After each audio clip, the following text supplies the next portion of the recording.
ETF index mutual funds నేర్చుకుని stock మార్కెట్లో రాణించాలనుకుంటున్నారా? వెంటనే ఈ నెంబర్కి కాల్ చేయండి. హాయ్ హలో నమస్తే, welcome back to Suman TV. ప్రస్తుతం మనతో పాటు ఉన్నారు మేనేజ్మెంట్ కన్సల్టెంట్ సంపత్ సముద్రాల గారు. నమస్తే sir. Sir, Trump green card proposal అసలు ఏంటి ఇది, ఎందుకు అంత పాపులర్ అయింది అంటే ఏం చెప్తారు sir? It's a very pleasant thing for all our Indian students, అవునా కాదా? లాస్ట్ టైం ట్రంప్ ఉన్నప్పుడు ఏమన్నాడు? రిస్ట్రిక్షన్స్ పెట్టాడు, చాలా రిస్ట్రిక్షన్స్ పెట్టాడు. పిల్లలందరూ కంగారు పడిపోయారు, what is this guy doing. అప్పుడు ట్రంప్ ఉద్దేశం ఏంటంటే బయట కంట్రీ జనాలందరూ వచ్చేస్తే యుఎస్ సిటిజన్స్కి ఉద్యోగాలు ఎలా అన్న నారా మీద, నా బేసిస్ మీద ఆయన వెళ్ళారు. ఇప్పుడేంటి, మళ్ళీ రిపబ్లిక్ పార్టీ నుంచి ప్రెసిడెన్షియల్ క్యాండిడేట్గా మళ్ళీ పోటీ చేస్తున్నారు. ఇప్పుడేమంటాడు? I will give direct green card to all the H1B student guys who have completed their graduate. అంటే మన వాళ్ళందరూ పీజీలు చేయడానికి, గ్రాడ్యుయేషన్ చేయడానికే వెళ్తున్నారు, అవునా? సరిగ్గా చదివి కోర్స్ కంప్లీట్ చేసుకున్న వాడికి ఖచ్చితంగా డైరెక్ట్గా వీసా వచ్చేస్తుంది, ఇజంట్ ఇట్? సో ఇది ఒక విధంగా చూస్తే మంచి పరిణామమే, గుడ్ న్యూస్. ఇది మంచి పరిణామం మనకే కాదు, మన ఇండియన్ పిల్లలకే కాదు, యుఎస్కి కూడా ఎకానమీ పెరిగే అవకాశాలు ఉంటాయి. అండ్ వాళ్ళకి కూడా ఇంటర్నేషనల్ స్టూడెంట్స్ చాలా ఎక్కువ మంది రావడానికి, ఒక భారతదేశమే కాదు, చైనా నుంచి కానివ్వండి, మిగతా దేశాల నుంచి కానివ్వండి, చాలామంది స్టూడెంట్స్, అంటే it's a brain drain actually. అందరూ రావడానికి అవకాశాలు ఉంటాయి. కాబట్టి ఇట్స్ అ మంచి పరిణామమే. కానీ ఇంతకుముందు ఓలా మాట్లాడాడు, ఇప్పుడు ఇలా మాట్లాడాడు, ఇది జరిగేనా అన్న ఒక క్వశ్చన్ మార్క్ ఉన్నప్పటికీ కూడా మనం అంతా ఆశావాదులం, అవునా కదా? ఎగ్జాక్ట్లీ, అంతా ఆశావాదులం. కాబట్టి ఇది ఖచ్చితంగా పాజిటివ్ లాగానే చూస్తున్నారు. సార్, ట్రంప్ గతంలో ఉన్నటువంటి విధానాలతో పోలిస్తే, అంటే కంపేర్ చేస్తే ఇప్పుడు ఈ ప్రపోజల్ అనేది ఏమైనా డిఫరెంట్ అని చెప్పొచ్చు? అలామా, నేను ఇప్పుడు చెప్పాను కదా, ఇంతకు ముందు ఆయన దృష్టి ఏంటంటే అమెరికన్ ఉద్యోగాలు ఎలా అని. ఓకే, ఆయన ఇప్పుడు మాట్లాడుతున్న ఆలోచన సరళి చూసినట్టయితే ఏమనిపిస్తుంది అని అంటే, బయట నుంచి పిల్లలు రావాలి, ఇంకా ఎడ్యుకేషన్ పెరగాలి, ఇంకా ఆ తర్వాత ఎవరు వస్తున్నారు? ఆయన ముందే ఏమని చెప్పాడు? క్వాలిఫైడ్, హై ఎడ్యుకేషన్, టెక్నాలజీ ఇవి వచ్చే వాళ్ళనే అలౌ చేస్తున్నాడు. సో అక్కడ ఏం మార్పు లేదు, అప్పుడు కూడా వాళ్ళని అలౌ చేస్తా అన్నాడు, ఇప్పుడు వాళ్ళని అలౌ చేస్తా అన్నాడు. అయితే ఏమంటున్నాడు? అలా హైయర్ ఎడ్యుకేషన్కి వచ్చి సరిగ్గా క్వాలిఫై అయ్యి వాళ్ళ దేశం అభివృద్ధికి కాంట్రిబ్యూట్ చేసేవాళ్ళు ఉన్నట్టయితే వాళ్ళకి ఎందుకు గ్రీన్ కార్డ్ ఇవ్వకూడదు?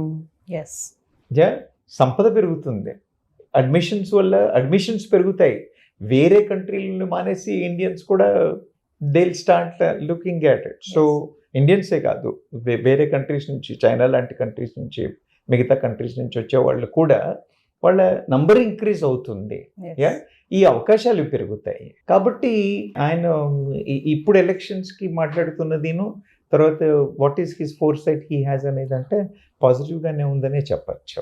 సార్, ఈ ప్రపోజల్ వల్ల ఇండియన్ స్టూడెంట్స్కి వచ్చే బెనిఫిట్స్ ఏంటి అంటే? ఏమిటి బెనిఫిట్స్? మన వాళ్ళు అందరూ సంబరాలు చేసుకుంటారు, అవునా కాదా? ఎంతవరకు అందరూ వెళ్ళిన పిల్లలు వాడికి ఉద్యోగం వస్తుందా, H1B వస్తుందా రాదా, పరిస్థితి ఏమిటి అన్న ఒక క్వశ్చన్ మార్క్. అలాంటిది ఇప్పుడు ఏంటి, నేను డైరెక్ట్ గ్రీన్ కార్డ్ ఇచ్చేస్తాను అంటున్నారు. ఓకే, ఇట్స్ అ బల్లే, అవునా కాదా? కాబట్టి భారతీయ విద్యార్థులకి ఇది మంచి అవకాశమే అని చెప్పచ్చు. కానీ ఏమవుతుంది అని అంటే, ఇలా ఉంది అని చెప్పగానే పుట్టగొడుగులు లాంటి యూనివర్సిటీలకు కూడా పిల్లలు అప్లై చేసి వెళ్ళిపోవచ్చు. చదువు స్టాండర్డ్స్ దెబ్బతినే అవకాశం ఉంది, పనికిమాలిన ఇన్స్టిట్యూట్లలో వెళ్ళి జాయిన్ అయ్యే అవకాశాలు ఉన్నాయి. యుఎస్కి వెళ్తున్నాడు అన్న పట్టు మీద పంపించేస్తారు, కానీ మళ్ళీ అక్కడికి వెళ్ళిన తర్వాత కూడా ఇబ్బందులు ఉంటాయి అన్న ఆలోచన ఉండాలి. కాబట్టి is it a good move అంటే, Indian students have welcome this, parents are also very happy on that. It's going to, అంటే ఖచ్చితంగా అది చేస్తే మంచిదే, కానీ ఇంకా చాలా కాన్సిక్వెన్సెస్ ఉంటాయి, అంత ఈజీగా అవుతుంది అని అనుకోవడానికి లేదు. సో ఇప్పుడు ఇది ప్రెసెంట్ అమెరికన్ ఇమిగ్రేషన్లో ఎలాంటి చేంజెస్ తీసుకొస్తుంది అంటే? అదే కదా, ఇప్పుడు ఏమవుతుందంటే, ఒకటి అంత ఈజీగా అవుతుందా అంటే అవుతుంది అనుకోలేను నేను, అవునా కదా? ఎందుకంటే అక్కడ వాళ్ళు ఒప్పుకుంటారేంటి, Yes. Even the Americans will, their employment, they will also struggle for it.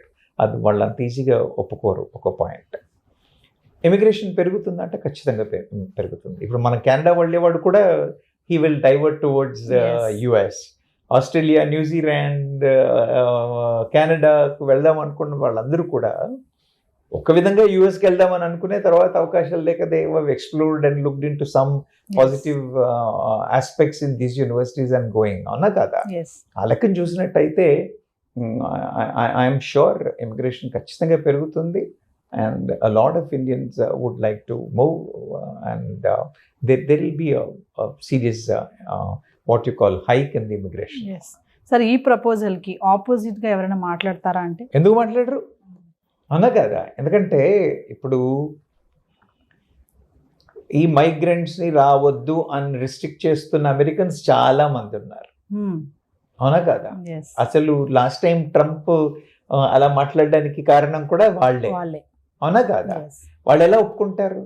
కాబట్టి ఆపోజ్ చేస్తారా అంటే ఖచ్చితంగా ఆపోజ్ చేసే వాళ్ళు కూడా ఉన్నారు. Youth, American youth, their local American youth also will oppose because వాళ్ళ ఎంప్లాయ్మెంట్ ఆపర్చునిటీస్ అవుతాయి. ఇది కాకుండా గవర్నమెంట్ పాలసీల్లో కూడా వాళ్ళ దగ్గర ఉన్న గవర్నమెంట్ పాలసీలు కూడా అంత ఈజీగా యాక్సెప్ట్ చేసేదిగా ఉండదు కదా. కాబట్టి ఈ పాలసీలు ఇచ్చేసే వాళ్ళు కూడా maybe they will oppose or they may put some hurdles in making this possible. కాబట్టి ఇళ్ళలకగానే పండగ అని అనకూడదు కదా, అలా ఇప్పుడే అంత ఏదో జరిగిపోయింది అని అనడానికి లేదు. Okay, it's a positive note. Restrictions అవ్వడం వల్ల అవుతుందా అని అంటే ఎంత రిస్ట్రిక్షన్స్ ఉన్నప్పుడు కూడా మేబీ కొంత వేరియంట్స్తో వస్తుందేమో. ట్రంప్ అధికారంలోకి వస్తే జరగచ్చు, కానీ ట్రంప్ కూడా ఎంతవరకు మాట మీద నిలబడతాడు? అవునా కదా? Big question. అవునా కదా? ఇప్పుడు చెప్పడం అయితే చెప్తున్నాడు, కానీ ట్రంప్ కూడా ఎంతవరకు మాట మీద నిలబడతాడు అనే క్వశ్చన్ మార్క్. కట్ ఆపోజిట్ చేసే వాళ్ళు ఉన్నారంటే ఖచ్చితంగా ఉన్నారమ్మా. It is being opposed. It is not a welcome from all the 100% of the people across. Yes. Sir, American universities and coming to tech industry, ఈ ప్రపోజల్ ని ఎలా స్వీకరిస్తుంది? They are all enjoying. అవునా కాదా? ఇప్పుడు నేనేమన్నాను, మైగ్రేషన్ రిస్ట్రిక్ట్ చేయాలి అని అన్న వాళ్ళందరూ they are against it. Now you go to tech industry వాళ్ళకి ఏంటి, they are struggling to get Indians employed with them. అవునా కదా? ఎన్ని రిస్ట్రిక్టివ్ కండిషన్స్, ఇంత శాలరీ ఉంటేనే, ఇంత కండిషన్ ఉంటేనే, ఇది ఉంటేనే, ఇవన్నీ ఇష్యూస్ ఉండే వాళ్ళకి. ఇప్పుడు now they get opportunities with more Indians can be employed. So tech companies are celebrating, they are welcoming the idea. When you come to the education institutions, ఇప్పుడు నేను ఇంతకుముందు చెప్పాను కదా, కెనడాకి వెళ్తున్నారు, ఆస్ట్రేలియాకి వెళ్తున్నారు, న్యూజిలాండ్కి వెళ్తున్నారు, జర్మనీకి వెళ్తున్నారు అన్నాను కదా.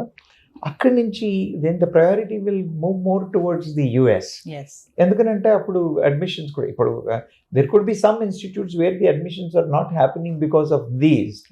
కాబట్టి ఎడ్యుకేషనల్ ఇన్స్టిట్యూషన్స్ కూడా ఎస్పెషలీ స్టెమ్, ఈ స్టెమ్ రిలేటెడ్ ఇన్స్టిట్యూట్స్ ఏవైతే ఉన్నాయో అవన్నీ కూడా they all welcome this move.